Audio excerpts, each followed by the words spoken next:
Praise the Lord, ஹல்லேலூயா.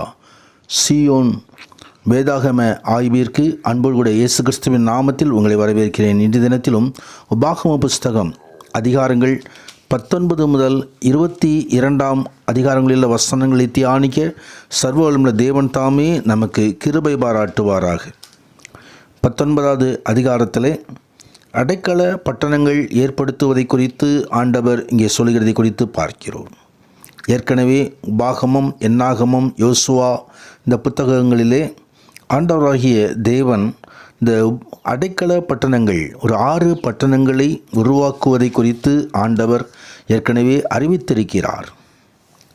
இந்த பட்டணங்கள் இதோ பாவம் செய்தவன், அறியாமல் பாவத்தில் விழுந்து விட்டவன், அவர்களுக்கு மன்னிப்பு தரும்படியாக ஆண்டவராகிய தேவன் மன்னிப்பு கோருகின்ற ஒரு மனிதனுக்காக, அவனை தண்டனையிலிருந்து தப்புவிப்பதற்காக இந்த அடைக்கல பட்டணங்களை ஆண்டவர் ஏற்படுத்தி தருகிறதை குறித்து பார்க்கிறோம். குற்றமில்லாத இரத்தம் சிந்தப்படுகிறதினால் உண்மையில் இரத்தப்பழி சுமராதபடிக்கு இந்த பட்டணங்களை ஏற்படுத்துவாயாக என்று சொல்லி ஆண்டவராகிய தேவன் இந்த அடைக்கல பட்டணங்களை ஏற்படுத்துகிறார். சிலுவையில் அறையுண்ட அருள்நாதர் கிறிஸ்துவானவர் நமக்கு அடைக்கல பட்டணமாக இருக்கிறார். பாவத்தை செய்த மனிதனுக்கு உலகத்திலே ஒவ்வொரு மனிதனும் பாவத்திற்குள்ளாய் கடந்து செய்தான், பாவம் செய்யாதவன் யாரும் இல்லை என்று வேதவசனம் சொல்லுகிறது. பாவங்களை தாமே சுமந்து கொண்டவராய், நாம் அடைய வேண்டிய தண்டனையை அவர் பெற்றுக்கொண்டவராய், அவர் நமக்கு அடைக்கலம் தருகின்ற தேவனாய் இருக்கிறார். அவருடைய செயல்களுக்குள்ளே, அவர் சட்டையின் மறைவிலே நாம் அடைக்கலம் கொடுக்க நாம் எடுக்க முடியும். கர்த்தருடைய நாமத்துக்கு மகிமை உண்டாவதாக. தொடர்ந்து 20வது அதிகாரத்தில் யுத்தத்திற்கு செல்லும் பொழுது ஆண்டவராகிய தேவன் கூட வந்து தன் பிள்ளைகளுக்கு ஜெயம் அளிக்கிறதை குறித்து பார்க்கிறோம்.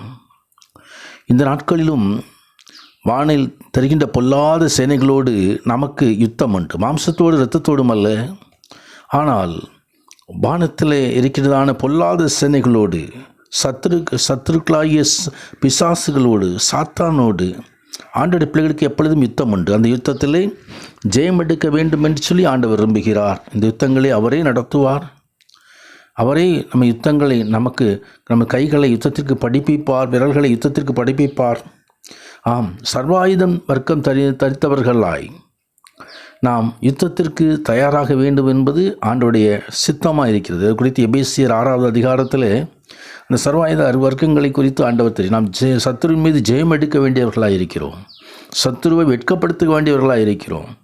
சிலுவையில் வெற்றி சிறந்தவர் நம்மோடு இருக்கிறார். நம்மை வெற்றி சிறக்க பண்ணுகிற தேவனாக இருக்கிறார். கர்த்தருடைய நாமத்திற்கு மகிமை உண்டாவதாக.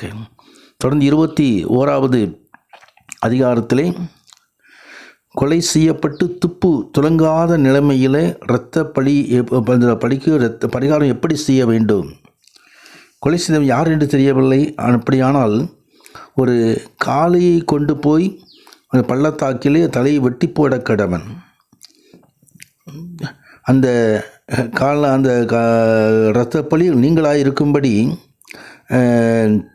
கொலை செய்யப்பட்ட அவனுக்கு சமீபமாக பட்டணத்தில் மூப்பர் எல்லோரும் பள்ளத்தாக்கிலே தலை வெட்டப்பட்ட கிடாரியின் மேல் தங்கள் கைகளை கழுவ வேண்டும் என்று ஆண்டவர் கற்பித்தார். கர்த்தருடைய நாமத்துக்கு மகிமை உண்டாவதாக.